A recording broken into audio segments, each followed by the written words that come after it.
So Yunara, we already talked about that. So champion nerfs. Diana, thank God. Champion's terrible. I don't even know what you do to Diana. I don't know how you buff Diana or make her viable. The thing is that she's tied to Yasuo as pretty much like her only purpose. She's tied to Yasuo, or she's tied to like the thing. You can't even tie her to like Galio. Like I guess you could tie her to Galio. You could have like Galio and Diana. Like in a weird way. I guess that's something that in theory you could do. Versus certain team compositions, but then it's like, who's your top laner and what's your bot lane, and then why do you have that as like a combo? It just seems really weird. I don't know what Riot can do for Diana, because she's a very gimmicky, and when I say gimmicky, I mean like she's like fake, and that she can be played in solo queue for sure because of the nature of solo queue, but in competitive, her items are so heavy, they're all so expensive, and she functions as a jungler. And she relies on the completion of the items because her base kit itself fucking sucks. Like, her actual kit value is just bad. And if she's 0/0/0 against other champions in the game that are 0/0/0, she sucks. She has a dependency on other champions. So individually, I don't know what they can do. Hogmaw. Q, passive attack speed is going down. I guess they're doing this because his build, he got more attack speed, right? So it's just undoing some of the buffs that he got indirectly from items. That's fine. That's totally fine. This is a fine nerf. Because Kog'Maw's also broken. Morgana, armor growth is down by 0.8. This is like super negligible. For mages, autoing her in like mid lane, it helps a little bit more. I guess if she goes up against like Yone or Yasuo in mid, it hurts a little bit more. Inside of the jungle, it doesn't do anything because she's always full HP anyway, and she clears like a speed demon. You know, losing 0.8, like, okay, sure. At late game, she loses a cloth armor. So when she loses a cloth armor late game, depending on what her itemization is, yeah, okay, she takes a little bit % more damage versus physical. You know, it's not going to be a ruby crystal, but like it's going to be something, right? This is like losing a mountain dragon or like something like that, like late game. This is like if she had mountain drake before. Like now, if you have Mountain Drake, you're basically going to have what old Morgana was like late game. Kiana health growth is going to go down by 3. So in laning phase, she's lost 15, which is even less than half an auto attack. Q damage is going to go from 70 to 190, 90% bonus AD, to 70 to 190, 85% bonus AD. This does not affect her clear speed enough. And then the health growth going down by negligible, but this does not matter. This is not what is causing Kiana to be what she is right now inside of the jungle and being picked. This literally does not matter. Losing 5% bonus AD. So if you have 100, you have 100 bonus AD, you lose 5 damage. That is so fucking fake. That is so fake. You lose 5 damage, right? So you get 2 items, you lose 5 damage. Like, what are we saying? Quinn, Q bonus AD ratio is going down. But she loses 20%. Our 70% total AD to 60 to 120. 120 plus 35%. Oh, it's 70% total AD. Okay, so her total AD before would have been like what? She would build static Shiv, and then she would have her base AD. So like, let me look up Quinn. I hope it's not called Quinn and Valor. I hope it's just called Quinn. Okay.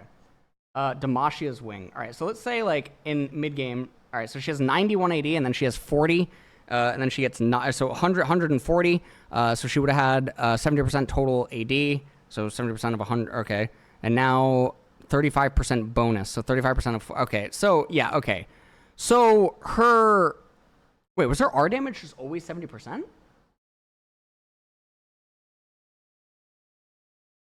Oh, that's terrible. What? Oh, it was always just 70%. Okay, so what ends up happening is, depending on how you build, it ends up being a buff late. Right? Yeah, it's a buff late to Quinn, depending on how you build. Her AD is 104 at level 18. Atacon Flowers count as bonus AD. So she had like two.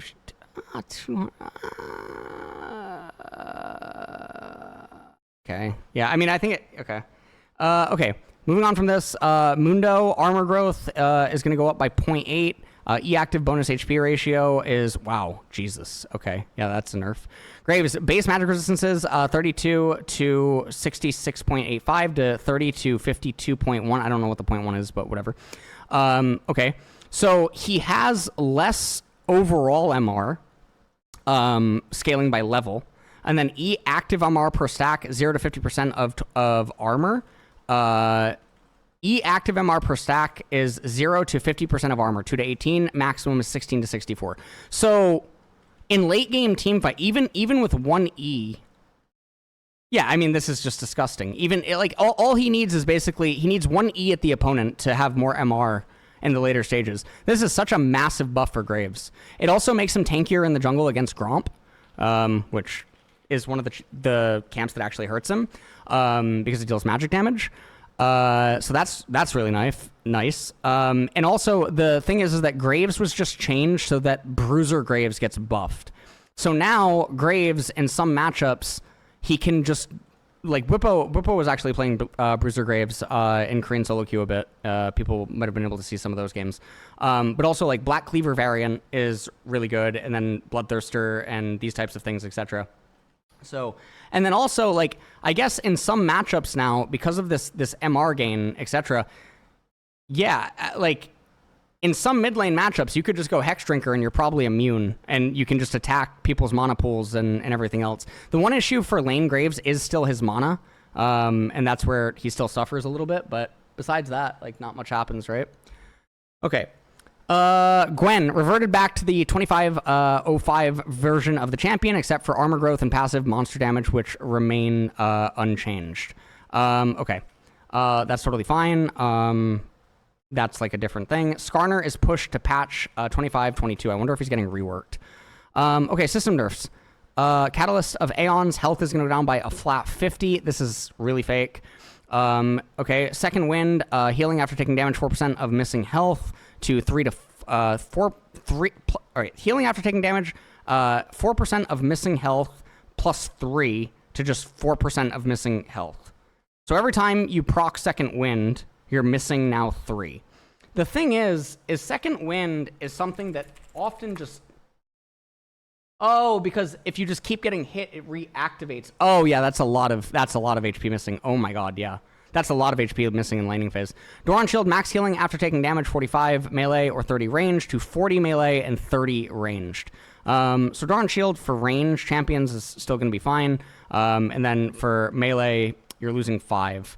And that's max healing, by the way. So the thing has to tick entirely. So the Doran Shield nerf is actually relatively fake, because if you just keep getting hit, and it keeps refreshing and stuff, this one's a little bit fake. But obviously you have the 5 minus like the 12 or something in an extended trade that you would have kept getting from Second Wind. Although you get the 3 over the 10 seconds, so actually maybe it's more like 1. Maybe it's more like 1 or like it's like 0.7 or something like that, right? Because you don't get Second Wind lol. I don't think you get the 3 right away, right? It's over 10 seconds. Regenerate 3 plus... Yeah, it's 3 over 10 seconds. So you get 0.3 a second.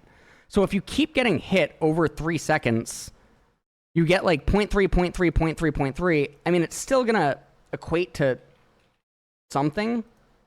But, yeah. Okay. Okay. I mean, that's fine. It's not as much missing HP as what I think people were thinking, but still, it is going to actually be noticeable in a lot of matchups. Okay. Doran's Blade. Life Steal removed. New passive heal for 2.5% of damage dealt. Reduces 33% of this value for area of effect spells and pet spells. So the reason that this is so big is obviously because now it's not just on auto attacks. So if you're Graves and you Q... obviously it's AoE, but you're still healing off the Q in addition to your auto attacks. The auto attack itself is 0.5 lower, but that's totally fine because you're healing off physical damage. This is really big for Alawi in certain matchups because now she can take Doran's Blade, and her tentacles will do funny things. Obviously, 33% reduction still feels a little bit bad, but like it's still totally fine because your tentacle slams are just, they're healing for so much. And So Tentacle Slams are healing for a lot. 2.5% even on like her auto attack with W now, the enhancement. I don't think the modified damage did anything. And then also Test of Spirit, right? So if you're Eing and you're transferring, you're healing in two ways. Like really big for like Alawi, really big for Aatrox, I guess, in some matchups. That's really big for Aatrox. Depending on if he's going to be a lane bully and he doesn't go D-Shield. Doran's Ring Mono Regeneration, 1.25 per second to 1 per second, increased to 2 per second for 5 seconds after damaging an enemy champion. Okay. And then 0.55 per second to 45% of this value if you can't gain mana. Okay. Okay. So... Okay. If you can't gain mana. Okay. Wait, so it's a buff for Rumble and Mord. It's a buff for Rumble and Mord and who else? Who else takes D-Ring? That doesn't... I guess, does Shen? No, I don't think Shen does. I don't think Shen does, no. Yeah, Shen doesn't, right? Or does he? I don't know if Shen does. I know Mordekaiser does in some matchups. Rumble does in some matchups. He can take D-Ring. There are some champions that will now take this because that's a lot of healing. That's a lot of action. That's genuinely a lot of healing when you consider the other stats that D-Ring actually gives you. And now with the nerf to Doran's Shield and stuff, I definitely think that we'll see stuff like that. So, yeah. Okay, so that was all the changes there. Okay, so Dom to C9.